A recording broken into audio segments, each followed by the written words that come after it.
어느 교도소에서 재소자들이 이제 자신들에 대한 이제 교도소의 처우가 부당하다며 단체로 이렇게 외쳤답니다. 처우가 부당하다. 법대로 해라. 법대로. 웃기죠. 법을 안 지켜서 들어온 사람들이 법대로 하라고 그렇게 말하다니 참 웃긴 광경입니다. 그런데 우리가 다 그렇습니다. 법이 내 편일 때는 법대로 합시다. 이렇게 큰 소리를 치고 반대로 법이 나를 불편하게 하면 아이고 세상에 좀 융통성이 있어야지 이렇게 말을 합니다. 특히 우리가 언제 자주 그러냐면 이제 교통법규를 지켜야 할 때 그렇습니다. 운전하다가 내가 이제 교통법규를 어기면 좀 바쁜 일이 있으니까 어쩔 수 없는 거지. 그런데 남이 어기면 이제 그냥 죽일 놈이 되는 거죠.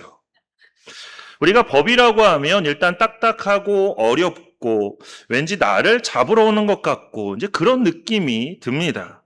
그래서 운전하다가도 저 멀리 이제 경찰관이 보이면 자연스럽게 이제 브레이크로 발이 가게 되는 거죠.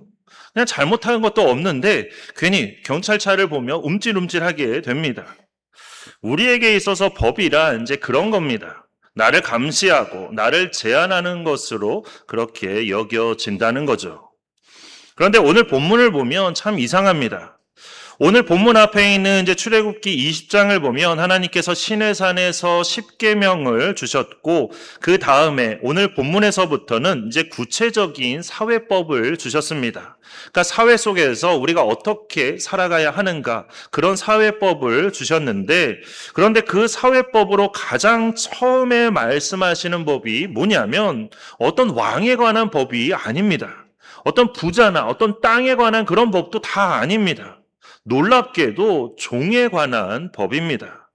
그 사회에서 가장 밑바닥에 있는 사람, 가장 힘없는 사람을 위한 법이 제일 먼저 나오고 있다는 겁니다. 이게 얼마나 놀라운 일인지 아셔야 합니다. 그 당시에 세상의 법들은 전부 힘 있는 사람들의 편이었습니다. 왕의 권력을 지키고 부자의 재산을 지키는 게 법의 목적이었습니다. 오늘날도 그런 경우가 너무나 많죠. 그래서 무전유죄, 유전무죄를 외치는 이유가 또 거기에 있습니다. 그런데 하나님의 법은 순서부터가 다르다는 겁니다. 십계명을 주신 후에 가장 처음 주셨던 규례가 무엇이었냐면 우리가 이제 지난번에 나눈 것처럼 이제 예배에 관한 규례를 가장 먼저 주셨습니다. 그런데 이거는 뭐 이해가 되죠. 하나님의 백성인 이스라엘 백성들에게 있어서 하나님을 예배하는 것이 가장 중요하기 때문에 그렇게 예배에 관한 규례가 가장 먼저 주어지는 것은 뭐 이해가 되는 그런 부분입니다. 하지만 그에 이어서 이제 사회법 중에서도 종에 관한 법이 가장 먼저 나오는 건 솔직히 이해하기가 좀 어려운 그런 부분입니다. 그러나 이걸 통해서 우리는 하나님께서 사회적 약자들을 얼마나 귀하게 여기시는지 그리고 그들을 어떻게 돌보아 주시는지를 우리가 알 수 있습니다. 그러니까 아무리 사회적으로 나약하고 소외된 그런 사람들이라고 할지라도 그들 역시 다 하나님의 백성이라는 그런 뜻입니다. 그 당시 바벨론에는 유명한 법전이 있었습니다. 우리가 다 아는 함무라비 법전입니다. 그래서 어떤 분들은 또 이렇게 말합니다. 함무라비 법전이 성경보다도 먼저 만들어졌고, 그러니까 성경이라기보다는 이제 십계명보다 먼저 주어졌고 비슷한 점도 너무나 많은데 그렇다면 그 십계명이 함무라비 법전을 베낀 거 아니냐? 이렇게 말을 하는 분들이 있다는 거죠. 물론 겉모양은 비슷해 보일 수 있습니다. 눈에는 눈, 이에는 이, 뭐 그런 법들은 또 비슷해 보일 수 있습니다. 하지만 본질이 완전히 다르다는 겁니다. 그 법의 목적과 또 추구하는 그 방향이 완전히 다르다는 거죠. 함무라비 법전은 죄가 있는 것 같으면 어떻게든 사람을 막 처벌하고 죽이려는 그런 법입니다. 게다가 노예는 그냥 재산입니다. 소나 말과 다를 바 없는 그런 재산이라는 거죠. 하지만 하나님의 율법은 어떻게든 사람을 살리는 그런 법입니다. 출애굽기 21장부터 23장까지는 이제 사회법에 관한 말씀인데 이 사회법을 해석하는 열쇠가 두 가지가 있습니다. 첫 번째는 모든 것을 하나님 앞에 두라는 것이고, 두 번째는 살리는 자가 되라는 것입니다. 모든 것을 하나님의 관점에서 해석하라는 뜻이고, 또 그 해석의 방향이 어디를 향해야 하냐면 사람의 생명을 살리는 그 방향을 향해야 한다는 것입니다.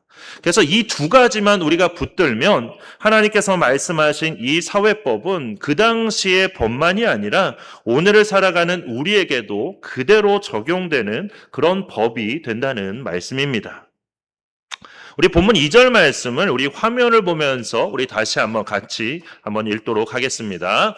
내가 히브리 종을 사면 그는 6해 동안 섬길 것이고 7째 해에는 몸값을 물지 않고 나가 자유인이 될 것이며. 아멘. 예, 이스라엘에서 종이 되는 경우는 대부분 다른 나라도 다 마찬가지지만 대부분 다 빚 때문이었습니다. 그러니까 빚을 갚을 능력이 없으니까 몸으로, 노동력으로 대신 갚는 겁니다.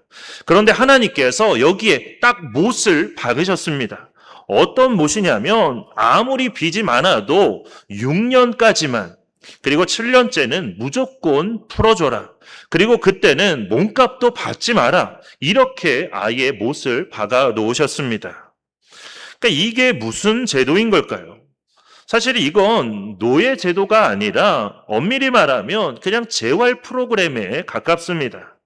그러니까 요즘 말로 하면 이런 겁니다. 사업이 완전히 망해서 오갈 데 없는 사람을 어느 한 가정에서 그 가족들을 데려다가 먹여주고 재워주고 아주 가족까지 통째로 다 품어주는 그런 모습입니다.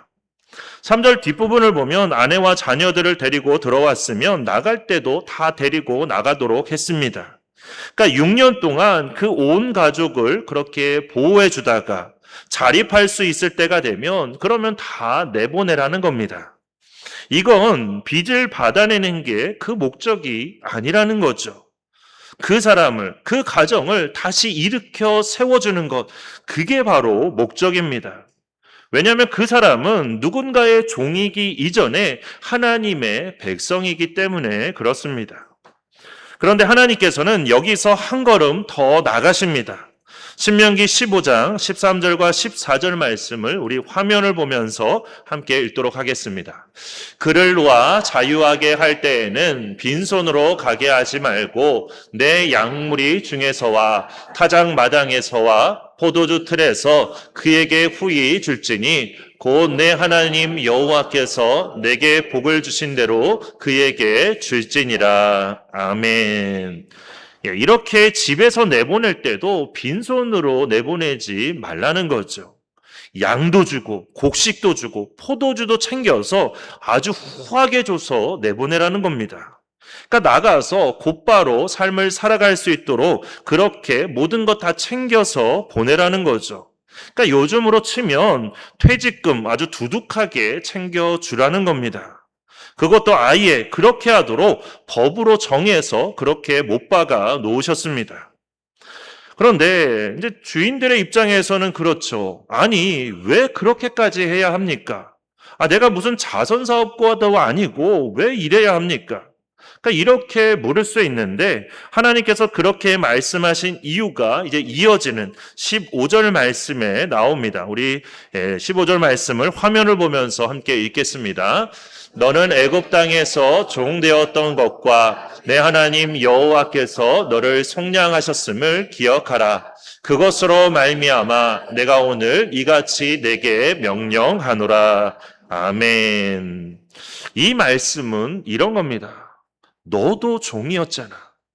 너도 애굽에서 종살이 했잖아. 그 서러운 마음 너도 잘 알잖아. 그리고 하나님이 너를 출애굽하게 하실 때 그냥 내보내셨니?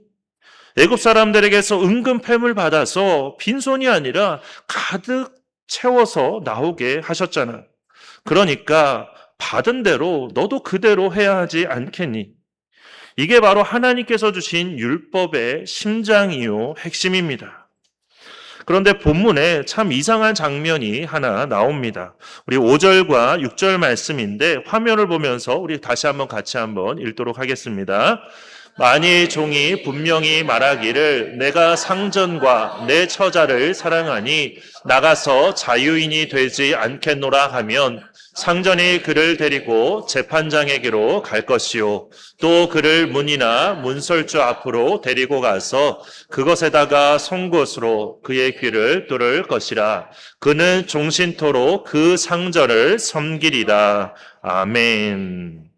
누군가의 종이 된 지 이제 7년째가 되었습니다. 이제 자유의 문이 활짝 열렸습니다. 그런데 그 문 앞에서 종이 이렇게 말하는 겁니다. 주인님, 저 안 나가면 안 됩니까? 주인이 놀라서 묻습니다. 아니, 왜? 이제 자유롭게 살아도 되잖아. 그러자 종이 말합니다. 제가 주인님도 그렇고 저의 처자도 너무 사랑하기 때문에 저는 나가서 자유인이 되지 않겠습니다. 이곳에 남아서 계속 주인님을 섬기겠습니다. 그러니까 이 종이 6년을 살아보니까 알겠다는 거죠.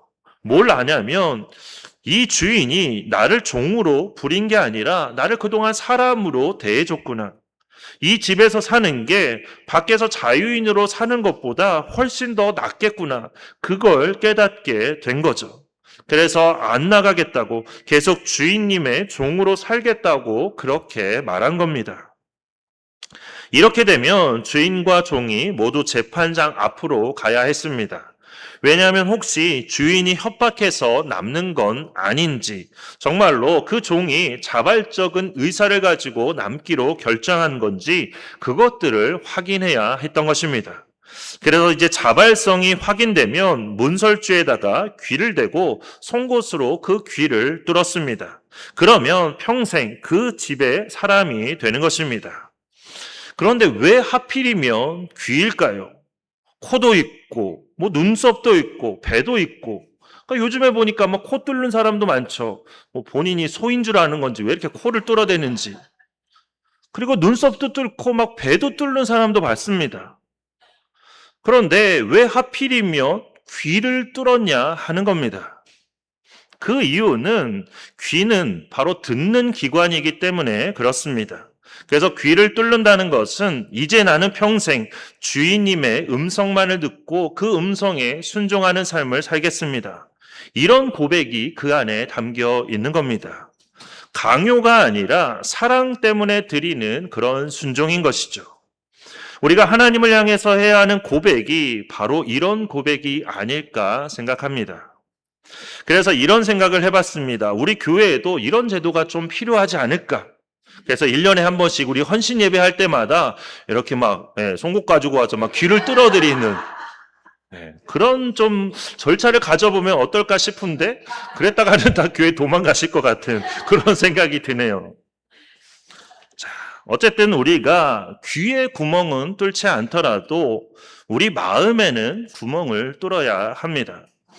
그래서 앞으로 하나님의 종으로 하나님만 섬기며 하나님의 말씀대로만 살겠습니다. 이렇게 우리의 마음으로부터 나오는 진정한 고백이 우리에게 있어야 한다는 겁니다. 사도 바울이 자기를 소개할 때 항상 뭐라고 소개했냐면 예수 그리스도의 종이라고 그렇게 소개했습니다. 그러니까 아시는 것처럼 바울은 자랑할 게 너무나 많았습니다. 바리새인 중에 바리새인이었고 또 로마 시민권을 가진 사람이었습니다. 그러니까 엘리트 중에서도 최고의 엘리트였습니다. 그런데 이런 바울이 예수님을 만난 후로는 자기 명함 첫 줄에 무엇을 기록했냐면 예수 그리스도의 종이라는 그런 이제 첫 인사를 쓴 것입니다. 그 이유는 바로 사랑 때문입니다.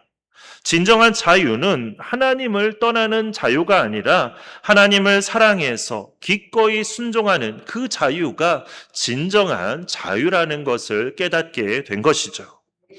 마치 문설주 앞에 그 선 그 종처럼 이제 하나님만을 섬기겠습니다. 그런 다짐을 한 것입니다. 그래서 예수 그리스도의 종이라고 그렇게 어디 가서든 가장 그렇게 자신을 소개를 한 것입니다.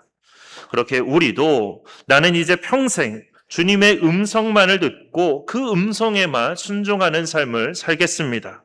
이렇게 고백하는 그런 우리가 되기를 축원합니다. 이어지는 본문 7절부터는 이제 여종에 관한 율법이 나옵니다. 아버지가 딸을 여종으로 파는 이제 그런 경우인데, 진짜 오늘날의 눈으로 보면 뭐 좀 충격적일 수 있습니다. 어떻게 자녀를 파냐, 이렇게 생각할 수 있습니다. 그런데 여기서 여종은 어떤 단순한 하녀가 아닙니다. 극심한 가난 속에서 딸이라도 살리려고 또는 남은 가족이라도 지키기 위해서 그렇게 딸을 어떤 부유한 집에 아내나 첩으로 보내는 그런 경우를 말합니다. 그런데 문제는 뭐냐면 고대 사회에서 이런 경우는 대체로 여자가 주인의 그런 성적 학대를 당하는 그런 일들이 많았다라는 겁니다. 뭐 이거는 뭐 그 당시 중동 지역만이 아니라 우리나라도 다 마찬가지였죠. 그러니까 주인에게 마치 물건처럼 그렇게 함부로 다루어졌다는 겁니다. 그래서 하나님께서는 촘촘하게 그렇게 여성을 보호하는 그런 장치를 만드셨습니다. 그래서 주인이 마음에 안 든다고 외국에 팔아 넘기는 거, 그거 절대 금지. 그리고 아들에게 아내로 주었으면 딸처럼 대우하라는 것. 그리고 10절 말씀처럼 다른 아내를 맞이하더라도 이 여인의 음식과 의복과 동침하는 것은 끊지 말고 계속하라고 그렇게 말씀하셨습니다. 그러면서 만약 이 셋 중에 하나라도 제대로 지켜지지 않으면 11절 말씀처럼 그 여인을 몸값 한 푼 받지 않고 자유롭게 보내줘야 했습니다. 그렇게 해서 다른 사람을 만나서 정상적인 결혼 생활을 할 수 있게 그렇게 해주라는 그런 말씀입니다. 3,500년 전에 이 정도로 여성의 권리를 소상하게 기록한 법이 세상 어디에 있을까요? 하나님의 법은 이처럼 힘 있는 사람이 힘 없는 사람을 함부로 하지 못하도록 하나님께서 직접 그 약자의 편에 서 계신다는 것을 잘 보여주는 그런 법입니다. 그렇다면 우리는 어떻습니까? 우리도 모두 종이었습니다. 어떤 종이었냐면 죄의 종이었습니다. 게다가 빚도 너무나 많아서 도저히 갚을 수 없는 그런 빚을 우리가 졌습니다. 6년이 아니라 60년, 600년을 일해도 다 못 갚을 그럴 빚이었습니다. 그런데 예수 그리스도께서 그 빚을 십자가에서 다 갚아 주셨습니다. 그리고 우리를 빈손으로 내보내지 않으셨습니다. 하나님의 자녀라는 신분을 주시고 성령을 주시고 영원한 생명을 후히 우리에게 주셔서 진정한 자유인이 되게 해주셨습니다. 그렇다면 은혜 받은 사람은 앞으로 어떻게 살아가야 하는 걸까요? 하나님께서는 우리에게도 이렇게 말씀하십니다. 너도 종이었던 것을 기억하라. 내가 너를 속량한 것을 기억하라. 그러니 너도 그렇게 하라. 은혜는 고여 있으면 안 됩니다. 은혜는 항상 흘러가야 하는 것입니다. 에스겔 47장에 보면 성전 문지방에서 물이 흘러나오는데 그 강물이 이르는 곳마다 모든 생물이 살아나는 그런 놀라운 역사가 있었습니다. 우리가 그런 물이 되어야 한다는 말씀입니다. 우리가 교회 안에서만 신실한 크리스천인이 아니라 직장에서, 가정에서, 그리고 이웃 가운데서도 우리가 가는 곳마다 죽었던 것들을 다시 살아나게 하는 그런 사람이 되어야 한다는 말씀입니다. 잠언 19장 17절을 통해서 하나님께서는 우리에게 이렇게 약속해 주셨습니다. 우리 화면을 보면서 함께 읽겠습니다. 가난한 자를 불쌍히 여기는 것은 여호와께 구워드리는 것이니 그의 선행을 그에게 갚아 주시리라. 아멘. 이렇게 가난한 사람을 돕는 것이 하나님께 구워드리는 것이라고 그렇게 말씀하고 있습니다. 그러니까 우리가 어려운 이웃을 도우면 하나님께서 우리에게 빚진 자처럼 그렇게 되셔서 우리에게 다시 몇 배로 갚아주신다는 그런 말씀입니다. 그러니까 뭐 은행연금, 보험연금, 뭐 국민연금 그런 것들만 들고 그런 것들만 우리가 의지할 게 아니라 더 중요한 연금을 우리가 하나 들어야 하는데 그게 뭐냐면 하나님께 드는 연금이라는 겁니다.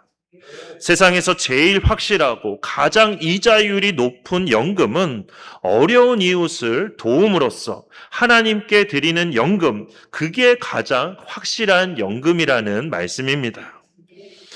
어느 목사님의 설교를 듣다가 이제 이런 이야기를 들었습니다. 어떤 분이 이제 자녀가 대학 입시에 떨어졌다는 그런 소식을 듣게 되었습니다. 그런 소식을 들으니 부모인 그분의 마음이 어떻겠습니까?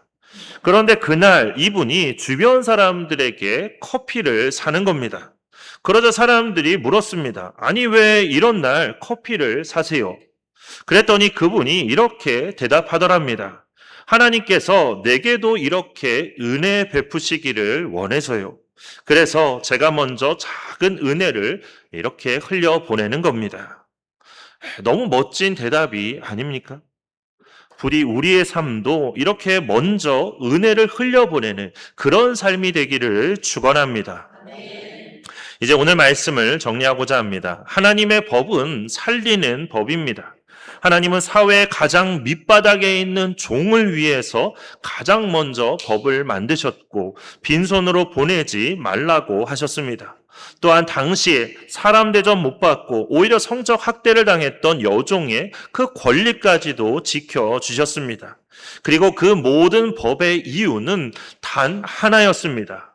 너도 종이었다. 그런데 내가 그런 너를 속량했다.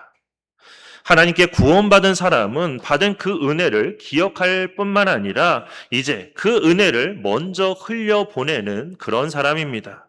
그런 사람이 진정한 그리스도인이요 하나님의 백성이라고 그렇게 말씀하고 계십니다.